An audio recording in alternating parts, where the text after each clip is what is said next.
everyone, today's how to play guide is for Welcome to the Dungeon. It's for 2 to 4 players, ages 10 and up, and lasts about 30 minutes. Although, to be fair, when I've played it, it usually lasts a bit less. So here's some of the basic components. This is a victory card that you get to remind you how many times you've won. The aim of the game is to get 2 of those. These are the player reference sheets for the monsters, but these are also used as reminders of whether you've won or lost. So that would be if you've won, and then you flip this card to the other side if you've lost one. If you lose 2, or the other player wins 2, I guess basically the same thing. The player that has 2 of these wins, the player that has 2 of those loses. We have some of the monsters, these are the rules. We have a vampire, we've got a skeleton, you've got a goblin, an orc.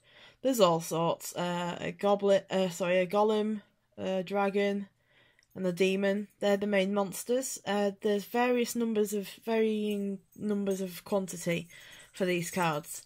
But there's maybe a couple of each. Some have 3 or more. I think the goblins have a few more than maybe say the dragon or the demon. They are only 1 each. And here are the character cards, or tokens, I guess I should say, as they're made of cardboard. So you have the rogue, the mage, the barbarian, and the warrior. They all have different hit points. The warrior has 3, the barbarian has 4 starting, the mage has 2, and the rogue has 3. That's the basic hit points that they have without anything being added or taken away. And these are each character's abilities and items, mainly items. You will have some armour, for example here, or here for the warrior. You can have some weapons, like here for the barbarian, or a torch, an axe. There are spells for the mage, of course. There's the Holy Grail. The rogue has got a dagger, naturally, you know, a shield, a buckler, a ring of power. They all these different cards do different things. So some of them will, if you defeat a monster, you can then choose another monster to defeat straight away, the next one in the pile, without having to fight it or have to lose any health against it. A healing potion is very handy. When you die, you come back to life, and you get your full hit points back. So that is a lifesaver. It's probably one of the first ones you want to get rid of for your opponent, if you think they're the one that's going to have to play the dungeon.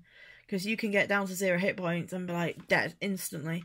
They have this, or you have this, you are back alive and back on form. Great for you, not so good when it's your opponent that has it. So to get started, you need to pick your characters. You do 1 at a time, and you remove 1 item per turn. Each person takes 1. Get a bit into that later. So basically, I'll choose the warrior. Why not? So that'll be who I use. So 1 sec while I set up. So here's the setup for a basic 2-player game. Let's say that my opponent has already lost 1 fight, and I have won 1. So his player reference card is turned over to the red side, and I have my success card. We've shuffled the monster deck, and we've picked our character and laid the cards out. And the way I normally do it is the character and then the 2 hit points that they gain, the 2 cards that give them extra hit points together, just so it's a little easier to keep track of. Although if you mix them up, it might play as a strategic idea against someone who's not paying too much attention. We have the Holy Grail, which means they defeat numbers with even numbered strength, monsters with even numbered strength. So if I had a monster that had a 4 on it in the corner, we would beat that, and a 6, and a 2, an 8, automatically gone. This one, the Dragon Spear, defeats the dragon. The Torch defeats monsters with strength 3 or less, so any monster with a 3 or less, no matter how many of them, they're all gone. Vorpal Sword, defeat 1 monster that you choose before entering the dungeon, so you can have a look through the cards, but you must keep them in order, and you could maybe get rid of the dragon or the demon, or whoever's got the highest is usually the one you want to get rid of. So I've got my cards, they go into the middle, and we take it in turns to pick up a card. So I will go first. I take the first card, and it's a 6. I'm not sure what monster that is, but it's a 6. Let's say a Wraith, why not? I think that's quite a high number, but it can be taken out with this even numbered strength, the Holy Grail. I'm going to risk putting it in and trying to get rid of this, so then if my opponent has to play instead of me, it will make it harder for them. So let's put that there. Sorry, it goes face down when you've decided. Your opponent can never know what you've put in. So now I'm playing for the other side, and he's got a 2. I'm going to get rid of this, and then, because I've not used a card, you put it in your discard pile, and he can pick any one of these, bar the character card itself, to remove. So, let's say he thinks, well, that was a 2. I'm going to get rid of what's going to make it hardest for me, which is the Vorpal Sword, because that means that my opponent can get the highest gone instantly, no matter what it is. So he takes that and puts it there. And his card is now in the discard pile. And this is the card that we'll be playing against. So it's my turn. Take a card. And I have a 5. I'm going to put that in. It's not even, so I know that's not an issue. 5 is pretty high. Wipes out the plate armor straight away. And also, the torch isn't affecting it because it's higher than 3. So I'm going to put that in. I'm hoping I'm not the one that's going to play this. So my opponent's turn, let's see. He takes a card and gets a 4. Again, he's thinking that's quite low. I'm going to use this to get rid of an item that will be more helpful in fighting a 4. So that's the discard pile. And let's say he gets rid of the defeat the dragon. He's going for high points. He wants the dragon to be defeated. I'm going to take one more card, and I'm hoping that I can pass in a minute and try and get them to play. So whichever player passes first, the next player next to them, or whoever doesn't pass, if it's more than 2 of you, the last person to not pass then has to face the dungeon. The dungeon is these cards here. So I'm going to keep that in. That's pretty high. There's nothing that would get rid of it with these, so I'm going to put that in. And you know what? I'm tempted to pass. I won't. Let's have my opponent's card. Let's have my opponent's card. A 1. Okay, well, that's nothing. So he is going to get rid of that to the discard pile, and he's going to remove the plate armor for 5 hit points. Now, I kind of screwed myself over, but I don't want him to have another chance to pass, so I'm going to pass. So, this player is going to look at the cards here and see what he's facing. So we have a 7, a 5, and a 6. Well, the defeat monsters with even strength card, which is the Holy Grail here, automatically deals with that one. But we still have, a 7 and a 5. Sorry, camera issues. Sliding. Yep, we still have a 7 and a 5 to get rid of. With a torch, which defeats monsters with a strength 3 or less. And a knight shield, put these closer, that only have 3 hit points. So I have 6 hit points, and I have 12 in my hand, the 7 and the 5. So I lose. The 5 takes out my warrior, and 7 takes out both of them, actually. And I'm left with minus hit points. So I lost that round.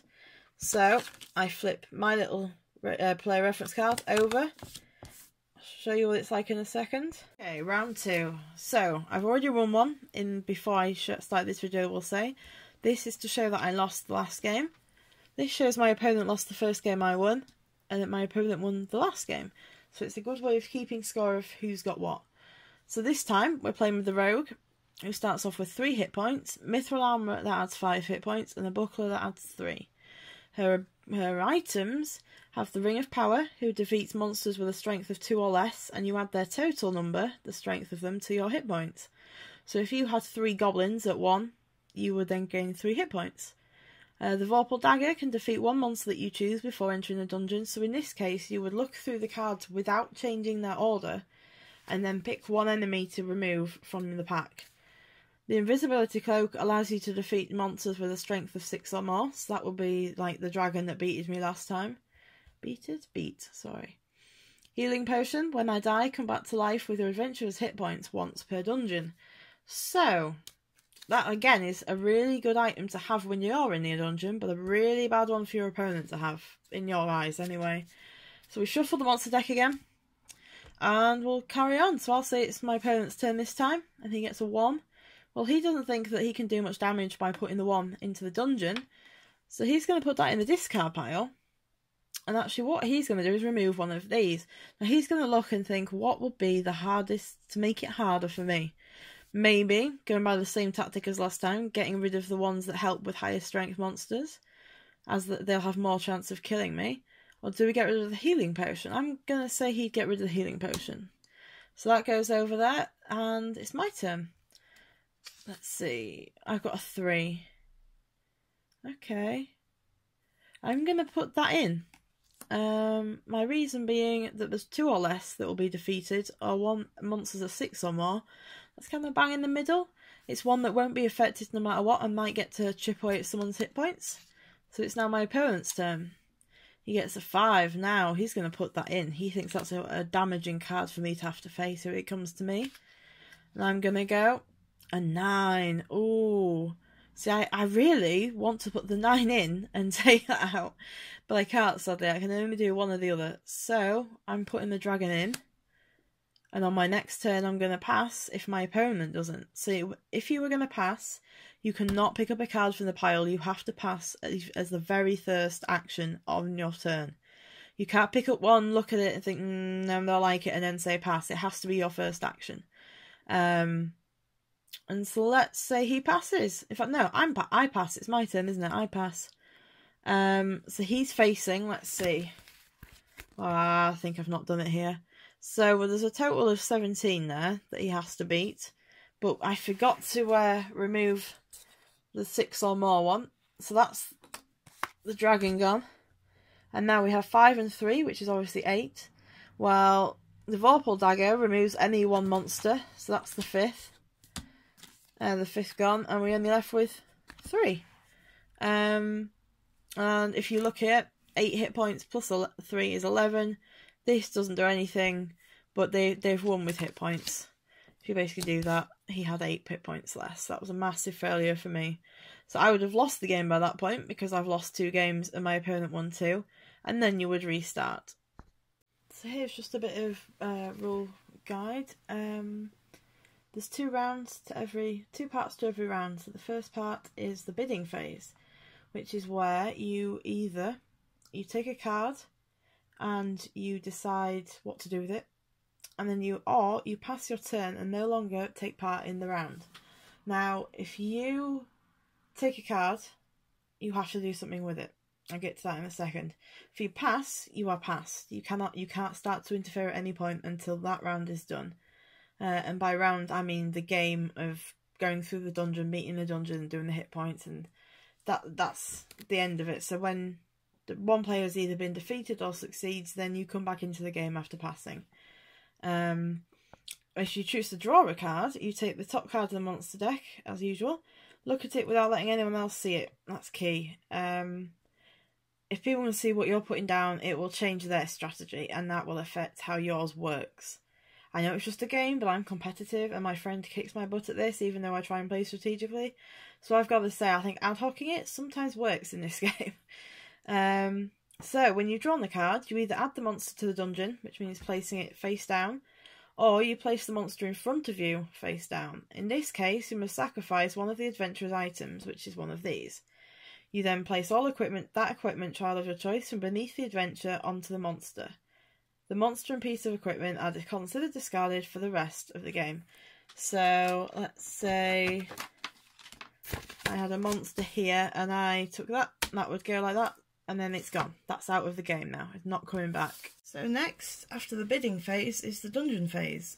And this is where the only player who did not pass participates in this phase. So the only player that didn't pass at the end gets left with facing the dungeon. The dungeon is the cards here, and you use the items to help you win, to get through the dungeon. So you start by adding up your hit points so you know how many you've got. So if all these three were still in, if these two, were still in play, you would have 11 hit points. If that had been removed, you would only have 8. It helps to know how many hit points you've got at the beginning, because then you can keep track as you're going through and think, well, I've lost 4 there, how many do I have left now? If you still have equipment that can eliminate the monsters, you discard the monster without losing any hit points. So for example, I have a 6 here, and I have a token here that says I can defeat monsters with 6 or more. So that monster would be defeated by that token. You can't use a token to defeat a monster, then you have to lose hit points. So for example, say that we had this card left after using all my tokens. I would then have to lose 3 hit points. I would still win because I had the 8 left, but it's damage done by the ones that you can't defeat. If you have more hit points left than 0, you win. Nice and simple. You take a success card, which I showed you earlier, and if it's your second success card, you win the game. If the health points that you have left is 0 or less, though, I'm afraid you lose. You play the player guide, you flip it to the red side, and that's to show you've lost a game. If you already had it showing a red side, you've lost. You're eliminated. If all but one players have been eliminated, the last player wins the game. To start a new round, you shuffle the monsters again, you place them face down on the table, and the player who just went into the dungeon chooses the next adventurer for the players to use. In this game, the warrior, barbarian, mage or rogue. You place the adventurer and his corresponding equipment on the centre of the table, and you do it all again.